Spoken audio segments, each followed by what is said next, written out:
Hello! As a visual effects artist, there's lots of things to be concerned about.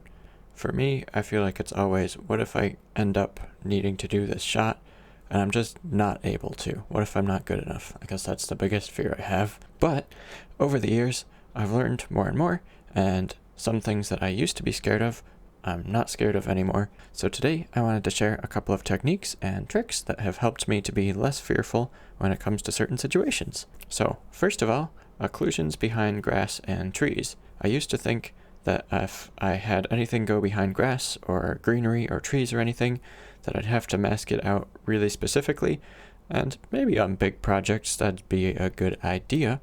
But something I've been doing lately is just getting things like this, where we have our character that's CG going behind grass, and what I've done in my 3D scene is I've just got these grass planes here that are animated and moving around. They look a little bit weird in the viewport, but if we match it up with the footage, you can see these planes are right here where the character is going behind the grass. And right now it looks like it's in front of it. But if we take all of these grass elements and we put them in a collection like this, and we go to the filters, I'm going to enable the holdout option here for a collection. And if we set the grass collection to be a holdout, then you can see in this view, it just blocks off everything. But if we actually go into the rendered view, we get these really fine little grassy details that the character is occluded by, which is pretty cool.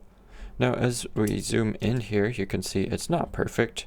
Some of this mask is actually the white background coming through, and that's not great, but it's not really a big thing that people will notice. Now here's another example where this comes in handy. You can see here we've got a shot of some train tracks going in where old train tracks used to be, but they're not there anymore. And if we have a look at this, it looks kind of strange because there's a lot of trees that have grown up in front of and inside of where the tracks used to be. And so what I've done in the blend file here is I have this collection of trees. And if I uncheck that, you can see this is actually just one tree duplicated a whole bunch of times.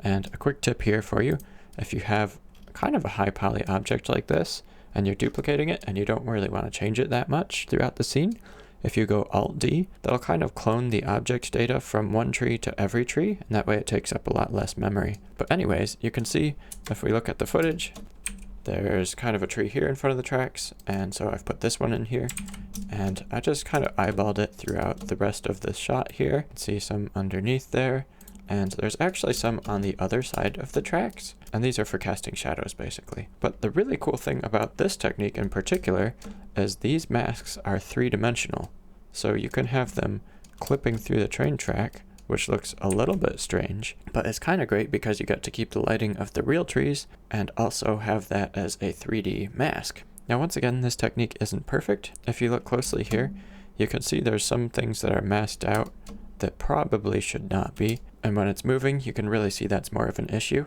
But once again, from the high level view, it's not something that's super noticeable. Now that's the first thing I used to be afraid of doing, and this technique has really helped me out to be a lot less concerned about that kind of thing and have more peace of mind about the kind of shots I can handle. Now, another type of shot I used to be afraid of doing was anything that had object tracking involved.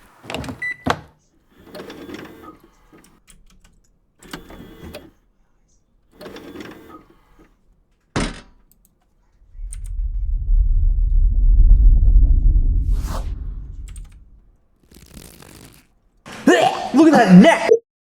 Something that's really changed my perspective here, I've already done a video on it, but using the affine motion model, if we look at one of these tracking markers, even though my head is rotating all over the place here, you can see it just sticks really well. Even when something is almost on the other side of my head, it can still track it, which is pretty incredible. It has just completely expanded the things that I'm able to track, and so I'm a lot less concerned now when I'm going in to do an object track. Another example of something I used to be concerned about, and the affine motion model saving my butt, is with blurry footage.